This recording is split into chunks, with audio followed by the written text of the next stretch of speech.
오늘부터 우리는 잠시 생명의 삶 성서 일과에 따라서 디모데후서를 함께 읽을 것입니다. 디모데후서 역시 사도 바울의 이 노년에 로마의 감옥에서 디모데에게 쓴 편지입니다. 자신의 사역의 시간이 이제 점점 끝나가고 있음을 직감한 바울은 자신의 사역을 계승할 이 디모데를 향하여서 믿음을 격려해주기 위해 이 글을 쓴 목적을 가지고 이 디모데에게 보낸 편지이죠. 이미 앞서서 사도 바울은 디모데에게 편지를 보낸 적이 있었습니다. 그리고 그 편지가 바로 디모데 전서이지요. 디모데 전서와 또 디도라고 하는 제자에게 보냈던 디도서는 이 교회의 치리를 위한 교리를 가르쳐주는 그런 편지라고 한다면, 이 디모데 후서는 하나님 앞에 복음 선포의 사명을 받은 이 역군으로서 갖춰야 할 개인적인 그런 영성과 그런 인품이 무엇인지를 가르쳐주고 있는 그런 것이 특징인 편지입니다. 특히 사도 바울이 죽음을 눈앞에 두고 사랑하는 동역자이자 자기가 정말 아들처럼 여겼던 디모데에 대해 애정어린 염려를 가지고 그의 목회 생활을 격려하고 용기를 불어넣어주는 권면이 총 4장에 걸쳐서 이 디모데후서는 기록되어 있습니다. 앞서 말씀드린 대로 이 디모데후서를 쓸 때의 사도 바울의 상황은 로마 감옥에 2번째 갇혀 있는 상황이었습니다. 거기에 대해서 더해서 누가를 제외한 그의 많았던 동역자들이 이런저런 사정과 또 상황으로 인해서 모두 떠나버리고 이제 인간적인 외로움과 고독을 느끼는 그런 상황이었습니다. 더군다나 그 스스로도 이제는 나이가 많이 들어서 이제는 생의 마지막을 목전에 둔 그런 상황이죠. 이제는 그동안 그가 감당해왔던 이 모든 사역들을 내려놓아야 되는 그런 외로움 처지였던 바울에게 있어서 그의 제자이자 동역자인 디모데는 바울이 생각만 해도, 떠올리기만 해도 많은 위로가 되는 그런 존재였던 것 같습니다. 디모데가 얼마나 하나님 앞에 충성스럽고 또 진실했는지, 그리고 바울을 사랑과 존경으로 대했는지, 바울은 그간 자기가 져왔던 무거운 짐을 다 벗고 이제는 그 사역을 넘겨야 하는 그 순간에도 이 디모데를 생각할 때마다 하나님께 감사한다라고 고백하는 것입니다. 그를 생각할 때마다 위로를 얻고 그런 이가 나에게 있음을 감사할 수 있는 그런 사람, 저와 여러분이 오늘 하나님 앞에서 그런 사람으로 설 수 있게 되기를 간절히 소원합니다. 자, 오늘 우리가 읽은 본문은 디모데후서의 시작 부분이죠. 그리고 그 중에서도 1절과 2절은 이 편지를 시작하는 인사라고 할 수 있을 것입니다. 자, 우리는 흔히 인사라고 하면 너무 익숙한 나머지 별 의미 없이 건네거나 그 뜻을 깊게 생각하지 않고는 합니다. 그러나 우리가 매일 그리고 하루에도 수차례 나누는 그 인사는요, 생각보다 많은 의미를 담고 있습니다.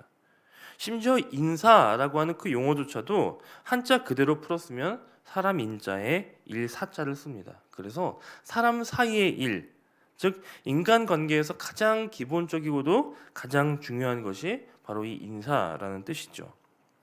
우리가 가장 많이 건네는 인사말, 상투적으로 사용하는 이 안녕하세요라고 하는 말 역시요, 편안할 안자에 편안할 영자를 써서 몸과 마음에 걱정 없이 건강한지를, 별 탈 없는지를 이렇게 상대방을 세심히 살피는 그런 의미를 담고 있는 말이라고 합니다. 자, 이처럼 인사에 담긴 의미가 많고 또 깊다면 오늘 우리가 읽은 본문의 시작인 이 인사 부분도요, 단 2절밖에 되지 않지만 우리가 주의 깊게 살펴볼 필요가 있습니다. 더군다나 이 편지가 기록될 당시에는 기록의 기술이 지금처럼 발전하지 않은 시기였기 때문에요, 한 글자 한 글자를 쓰는 것이 모두 비용이고요, 또 모두 노력이고요, 굉장히 또 양이 늘어날수록 그것을 기록하는 것이나 전달하는 것이나 보관하는 것에 다 부담을 느끼는 그런 때였습니다.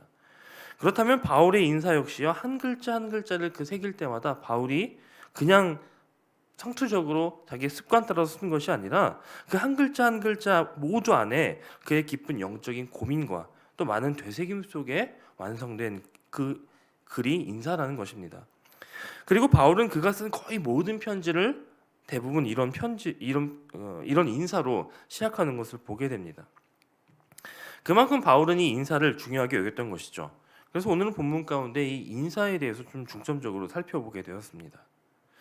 먼저 바울은 자신을 두고 하나님의 뜻으로 말미암아 그리스도 예수 안에 있는 생명의 약속대로 그리스도 예수의 사도가 되었다. 그렇게 소개하죠.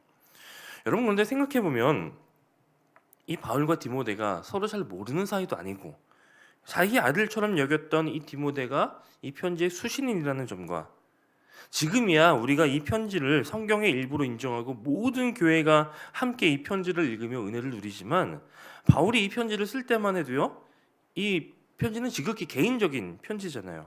그렇기 때문에 이것이 다 모두가 돌려볼 것이다라고 생각하지 않고 그냥 개인에게 보내는 것이라 생각하면 이 소개는 조금 과하지 않나. 그냥 난 바울이다. 내가 너에게 편지를 쓴다. 이 정도만 해도 될 텐데 이 장황하게 쓴 이 소개가 조금 과하지 않나 그런 생각이 들 수도 있습니다. 하지만 또 한편으로는 이 사도직으로 인해서 그동안 바울이 겪었던 일들을 생각해 볼 때 이와 같은 자기소개가 그가 일평생 이 부르심에 대해 자기의 사명에 대해 사도로 택함을 받은 것에 대해 어떤 마음으로 살아왔는지 그가 사도로서 느꼈던 부담감과 또 그의 일평생 삶의 모습이 어떠했는지를 짐작할 수 있게끔 하는 것이죠.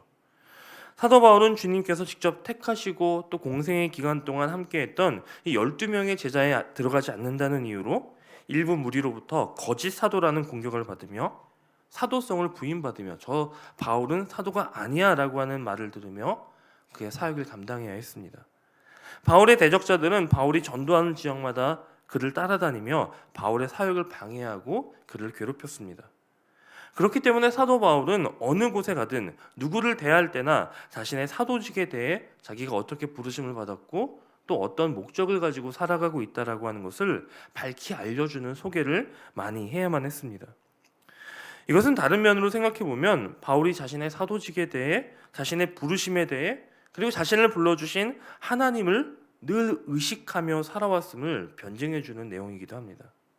오늘 우리에게도 이와 같은 의식이 있기를 간절히 소원합니다. 우리를 부르신 하나님에 대해 그리고 그렇게 부름받은 우리의 삶에 대해 그리고 그런 부르심을 받은 그런 사람답게 살아가는 삶의 모습이 무엇인지에 대해 우리는 늘 의식하며 살아가야 합니다. 그리고 이것이 바로 하나님 앞에서 살아가는 코람데오의 삶의 모습입니다. 사랑하는 여러분, 여러분은 주변에 여러분을 소개하실 때 무엇이라고 여러분을 수식하시겠습니까?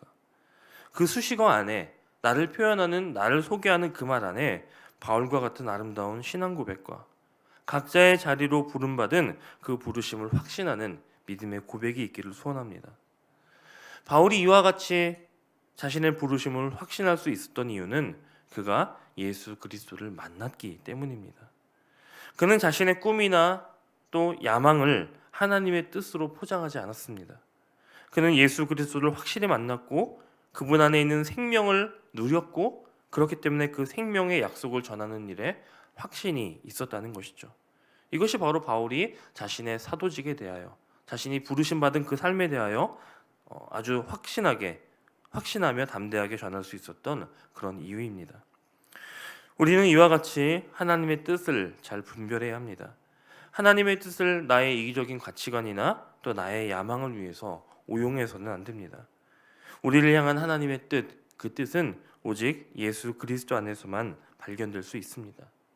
나에게 아무리 분명한 목표가 있다고 해도 그리고 그 목표가 아무리 크고 선하고 아름다운 것이라 해도 그 목표가 예수 그리스도와 상관없다면 그것을 이루는 것이 하나님의 뜻이다라고 우리는 말할 수 없다는 것이죠. 이 시간 기도의 자리에 나오신 여러분을 향하여 권면합니다. 오늘 여러분이 하나님 앞에 아뢰이실 그 모든 기도의 제목들을 한번 점검해 보시기 바랍니다. 물론 우리는 개인적인 간구를 하나님께 드릴 수 있습니다. 그리고 하나님은 사랑하는 우리의 기도를 기꺼이 들어주실 것입니다. 하지만 먼저 하나님의 뜻이 무엇인지를 먼저 묻는 그런 기도를 드릴 수 있게 되기를 바랍니다. 그리고 그렇게 선 기도의 자리에서 하나님을 만나고 또 하나님의 뜻을 발견하고 그 뜻대로 살아가기를 결단하는 저와 여러분이 되시기를 주님의 이름으로 간절히 축원합니다.